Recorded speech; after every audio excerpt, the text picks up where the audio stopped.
Aê,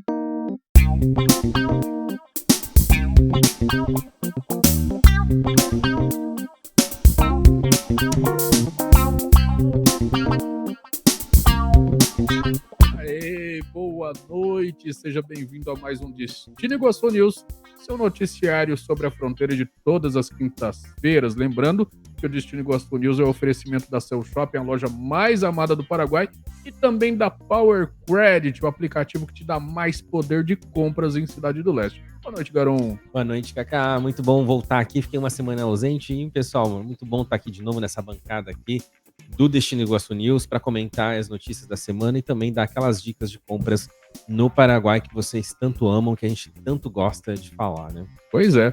Gente, deixa eu contar um negócio para vocês aqui bem bacana. A gente sempre gosta de contar histórias sobre Foz do Iguaçu, né? Os entreveros políticos que criaram as coisas e tudo mais. E eu sempre contei para as pessoas que vão comigo ao Paraguai, ou que vão comigo a Itaipu, que nem só, né, de intenção de gerar energia limpa foi feita a Itaipu. Né? A gente sempre falava para as pessoas assim, olha, existia uma motivação política muito grande relacionada à construção da Itaipu, né? Para quem gosta de história, por exemplo, sabe que nós tivemos uma guerra Brasil, Paraguai e Argentina, né? E nessa guerra, por exemplo, a Argentina ela tomou parte do território paraguaio e o Brasil também. Nós estamos aqui em Foz do Iguaçu hoje e Foz do Iguaçu é território paraguaio que deveria ter sido devolvido, garoto. É verdade, gente. Então a gente tem aí uma guerra do Paraguai que foi constante aqui, né, na região. A gente tem aí, todo mundo já estudou isso, né? Na infância, né, lá no ensino médio, que talvez não. Os livros de história do Brasil, eles não contam exatamente a verdade. Viu? Existem dois lados da história, tem três, né, gente, lados da história aqui, que é o lado brasileiro, o lado da Tríplice Aliança também, que a gente ainda estava envolvido, e o lado do Paraguai. Então existem três tipos de histórias. O Paraguai, claro, fala a versão deles, a gente fala a versão nossa da história, né? Mas existe também aquela coisa da Tríplice Aliança, né? Que o Brasil se juntou com a Argentina e com a Inglaterra, com o apoio da Inglaterra, gente. Aí nessa guerra, que inclusive dizimou, né, Kaká, a população homem, os homens, né? A população masculina do Paraguai, que até hoje existe um déficit da população masculina. Por conta disso, né, as mulheres acabaram tendo que assumindo muitas coisas, indo para as indústrias e tudo mais. Indo para a guerra, inclusive, né? A gente tava falando de futebol até agora, né? E nós temos lá em Assunção, por exemplo, o estádio que chama Defensores del Chaco. Verdade. Né? Porque logo depois que acabou a Guerra do Paraguai, Garon, a Bolívia, lá pelo outro lado, falou assim, a Argentina já pegou um pedacinho de terra, o Brasil pegou também, vamos pegar aqui um pedaço do Chaco pra gente. E aí o que acontece? O que restou de paraguaios, que eram muito poucos, foram defender o Chaco da invasão da Bolívia. E o que tinha restado no Paraguai? Mulheres e crianças, gente. É verdade. Então, na verdade, eu acho que tinha até que mudar o nome daquele estádio para Defensoras del Chaco. Nossa, é verdade. Que as mulheres foram para campo de guerra, as crianças também, né, Kaká? Foram também, gente, pra guerra. Então, assim, dizimou aquilo lá. E aí, continuando na história, né, Kaká? Aí a história sempre nos disse que o Brasil sempre teve, né, sempre quis retribuir de alguma forma, né, o Paraguai por causa desse massacre. Uma dívida moral, né? Nós temos uma dívida moral com o Paraguai. Exatamente. E aí sempre se falou um lado da história, né, que ali o Brasil sempre, que possível, dava algum presente pro Paraguai, né, emprestava dinheiro. A própria Ponte da Amizade veio disso, né? A Ponte Ayrton Senna também lá em Guaíra. Também. Então, muita coisa assim que aconteceu que sempre assim as pessoas falavam, não, é uma dívida que o Brasil tem com os hermanos, como a gente chamar, né? Os hermanos paraguaios e tudo mais, né? E aí, Kaká? E aí? Mas isso é só história, era história. Era só história.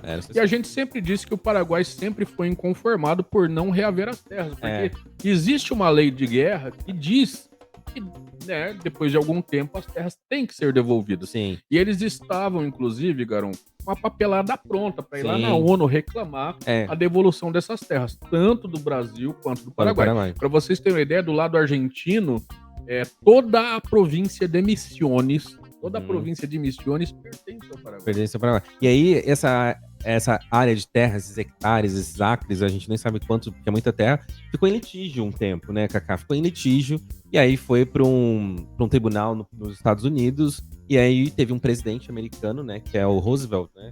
Não o Cleveland, mas o Cleveland a treta era não era com a Argentina. Era com outro lá. O Cleveland a treta era com a Argentina. Então tá.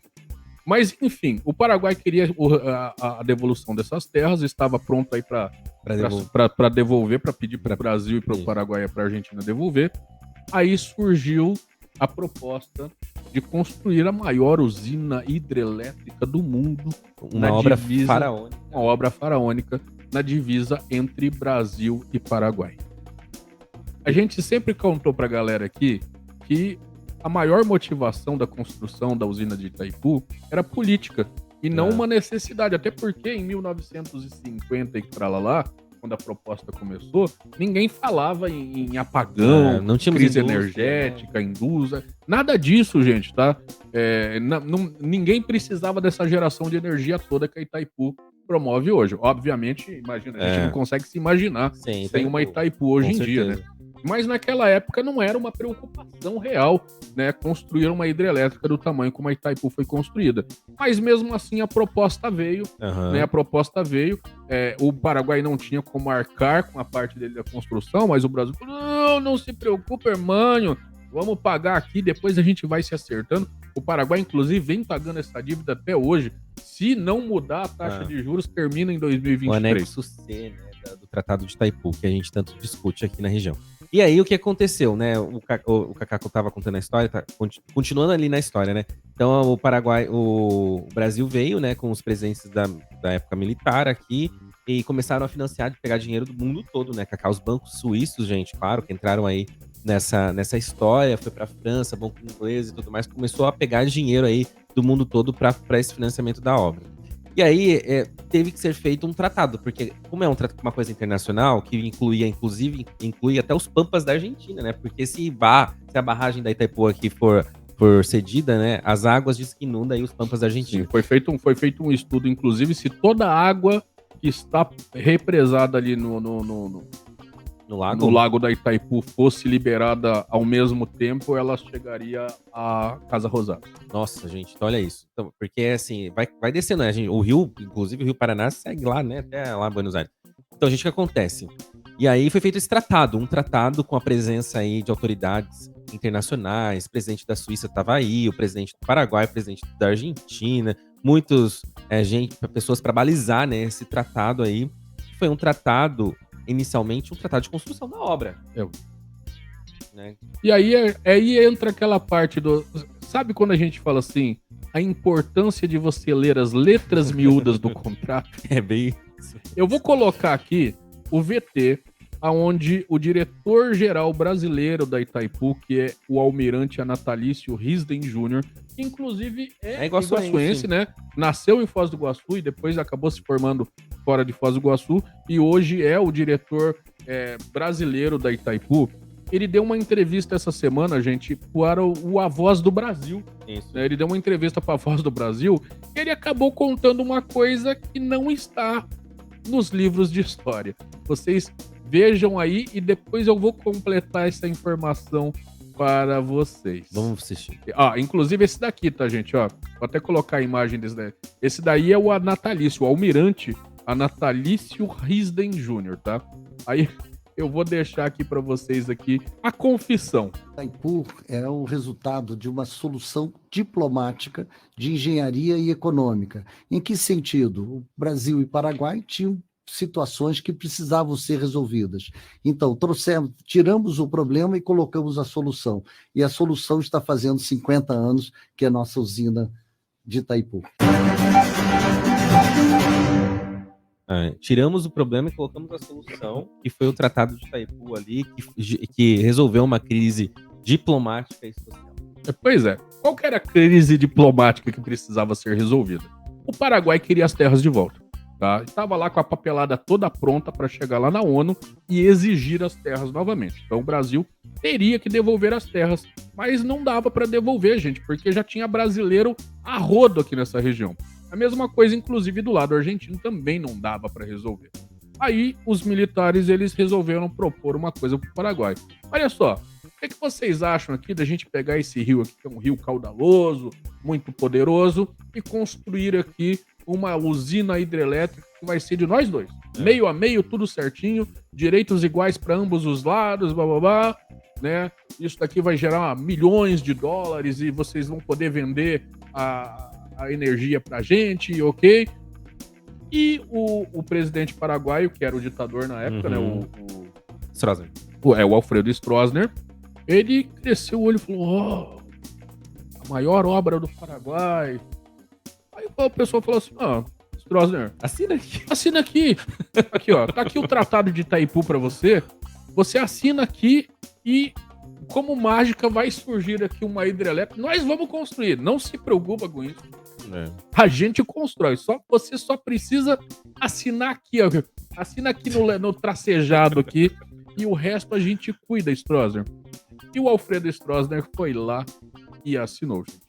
Mas ele não leu as letras miúdas do contrato. E o Tratado de Itaipu, inclusive, está disponível, tá? Se vocês entrarem no site da Itaipu, vocês têm lá uma cópia digitalizada do Tratado da Itaipu que foi assinado. E no Tratado da Itaipu, num dado momento do tratado, tem ali um parágrafo onde o Paraguai reconhece que a divisa geográfica entre Paraguai e Brasil é o Rio Paraná. Vocês entenderam? Sim, Cacá, entendemos. E aquela questão lá dele ir lá na ONU, né, recorrer aí a essa área, caiu por terra, gente, porque ele assinou um contrato, né, que ele reconhecia que era o Rio Paraná e a divisa entre Brasil e Brasil e Paraguai, porque justamente a Itaipu Nacional foi construída ali, na divisa, né, sendo favorecido aí por um declive do rio, bem ali onde está construída a usina de Itaipu, né. Então, você viu, Cacá, e existem também, gente, aí continuando nesse imbróglio, né, ele fala, inclusive aí, social e diplomático, né, e o social eu acho que não resolveu, Cacá, assim, por quê? A Itaipu Nacional, lá no anexo C, né, os paraguaios falam assim que eles vão pagar a dívida com o quê, gente? Com a geração de energia. Com a geração de energia. Então, a geração de energia que ele gera, que 50% da geração da energia é brasileira, 50% da geração da energia é paraguaia. A 50% da energia que eles geram, eles vendem para o Brasil por preço de banana. Então, assim, quase de graça. Quase de graça, gente. É assim. Existe uma cláusula que não permite ao Paraguai revender esta energia gerada para outro país que não seja o Brasil. Ou eles usam, ou eles vendem de volta para o Brasil pelo preço que o Brasil estipulou. E aí isso prorrogou muito essa venda aí, né? Prorrogou muito o pagamento deles aí para o Brasil, né? Dessa obra. Então, assim, eles financiaram com o próprio dinheiro que eles ainda vão ter, mas eles ainda não tiveram porque eles estão pagando a obra até hoje, basicamente é isso. Então existe, assim, um debate muito grande, né, do lado paraguaio aí, sempre todos os presidentes que se elegem no Paraguai têm essa missão aí de rever o anexo C, né, para eles conseguirem ganhar mais dinheiro aí na venda da energia para o Brasil, mas a coisa tá chegando ao fim, 2025 aí, né, Cacá, já eles pagam aí a construção, né, e então as coisas estão chegando ao final. Em 2025 aí também o Brasil e o Paraguai param de receber também os royalties da usina, então estamos chegando aí, gente. Então, inclusive, né, diga-se de passagem, vocês percebem que a eleição presidencial no Brasil e no Paraguai, elas acontecem praticamente no mesmo período, né? A gente tem eleições presidenciais agora em outubro e o presidente assume em janeiro, e nós temos eleições presidenciais em abril no Paraguai e o presidente assume, se não me engano, em junho, ou maio, enfim. Né? Quando o nosso atual presidente, o Jair Bolsonaro, ele se elegeu, logo no ano seguinte ele teve que vir aqui a Foz do Iguaçu a primeira vez já, porque o Mário Abdo Benítez, que ganhou a presidência do Paraguai, ele ganhou com a promessa de que ele ia renegociar essas tarifas da venda de energia, e aí vieram, conversaram, foram 2 viagens, né? E passaram a conversa no Mário. É verdade. Então, aquela assinatura que foi feita lá atrás, até hoje, tá doendo aí pros paraguaios, né? Sim, tá doendo. E realmente, é aquela coisa de hermanos que a gente realmente tanto prega, né? A política aqui, diplomática tanto prega, às vezes não acontece, né? Tem muita gente aí do Paraguai que fala que essa é a Segunda Guerra do Paraguai, né? Que tá sendo travada entre o Paraguai e o Brasil nas questões legais aí que envolvem a Itaipu Nacional. Mas aí vocês devem estar me perguntando, tá, Kaká, Paraguai perdeu terras pro Brasil, o Brasil foi lá e deu migué, construiu a Itaipu. Mas e as terras da Argentina? Por que a Argentina não devolveu? Olha só. Gente, se vocês não sabem, vocês vão ficar sabendo aqui agora que o Paraguai possui 2 usinas hidrelétricas binacionais no Rio Paraná. Uma é a usina de Itaipu, que faz fronteira com o Brasil. E a outra é a usina de Itiretá, que faz fronteira com a Argentina. A Argentina usou exatamente o mesmo esquema. Gente, olha só. E essa usina é bem bonita. Inclusive, você passa por cima da usina quando você tá indo lá para Misiones, lá para a capital de Misiones. E é realmente uma usina binacional, né? Então, assim, olha, só para vocês entenderem, os presidentes paraguaios, eles deixaram de ler as letras miúdas em 2 ocasiões. Eles caíram no mesmo golpe 2 vezes. Gente, então, moral da história, leia o seu contrato. Leia. Leia as letras miúdas do contrato, porque, olha... É verdade, leiam aí. Ó, a Mayra tá falando assim, no mínimo, quando assinaram sem ver, ganharam alguma coisa. Claro que sim, ganharam, né? Mídia no mundo todo. O Paraguai vai construir a maior usina do mundo, né? Inclusive, claro, muito desenvolvimento, porque a Itaipu Binacional construiu bairro, levou o melhor hotel, o melhor hospital para a Cidade do Leste, a melhor escola, ganhou, claro, com certeza muito, mas se você colocar na balança aí também, vamos ver o que realmente levou, né? Se até hoje leva desenvolvimento no Paraguai. É claro que a Itaipu Nacional agora a gente tá, assim, tanto no Brasil, todas essas obras que a gente vê sendo realizadas no Brasil, tá sendo realizada também lá do lado do Paraguai, gente. Então, a perimetral que vai ligar a ponte, da ponte ali nova, da integração, lá, a rodovia 92, né? A rodovia PY02. A PY02.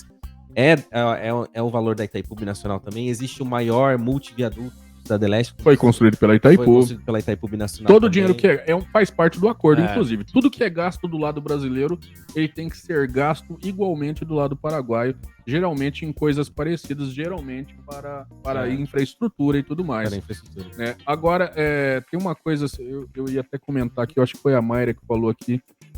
Deixa eu ver aqui. Sim, a Mayra perguntou se não tem visitação na parte da Argentina. Ela não tá próxima daqui, tá, Mayra? Ela tá um pouquinho distante aqui, sim, da região de Foz do Iguaçu. E não é Itaipu, tá? É uma outra usina em Iciretá, né? Iciretá. Iciretá aí, que fica numa outra cidade aqui. E lembrando, a Itaipu Binacional só faz divisa com o Brasil e o Paraguai, tá? A gente não faz divisa com a Argentina, mas a Argentina entrou no acordo da Itaipu Binacional por conta do montante de água que tem é um dos maiores lagos artificiais do mundo, gente. Então, que tem montante de água que tem ali no lago represado, né? Água represada no lago de Itaipu. Então, a Argentina entrou aí, e eu falei da Suíça, que a Suíça que entrou também, porque a Suíça, geralmente, eles dão aval, né? Você viu que na acordos questão... financeiros, né? Acordos financeiros, eles dão aval, assim, eles sempre ficam, assim, é um país que fica em cima do muro. A Suíça é a Serasa do mundo.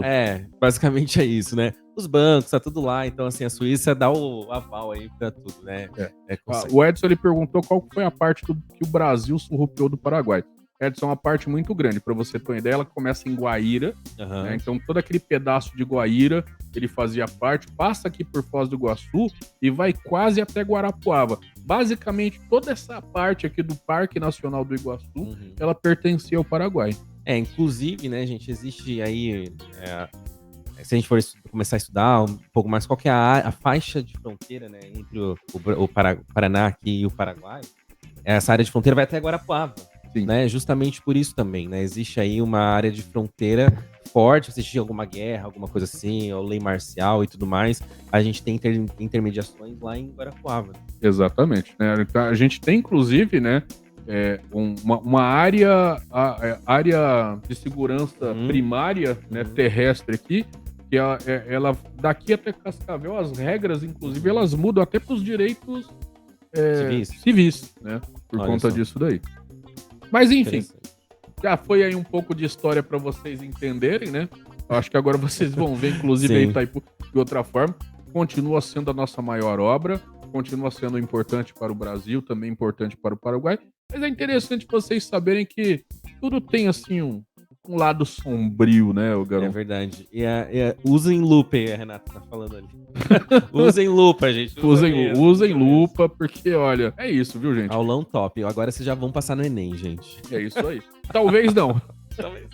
como eu disse para vocês, uma parte da história dessa região, ela não necessariamente consta nos livros de história do Brasil, Sim. porque, sinceramente, gente, eu acredito que quem escreveu os livros de história do Brasil era a Janete Claire, a Glória Pérez, é um negócio assim meio novelístico, né? Verdade. A gente tem muitos heróis aí na história do Brasil que, na verdade, de heróis não tinham nada, né?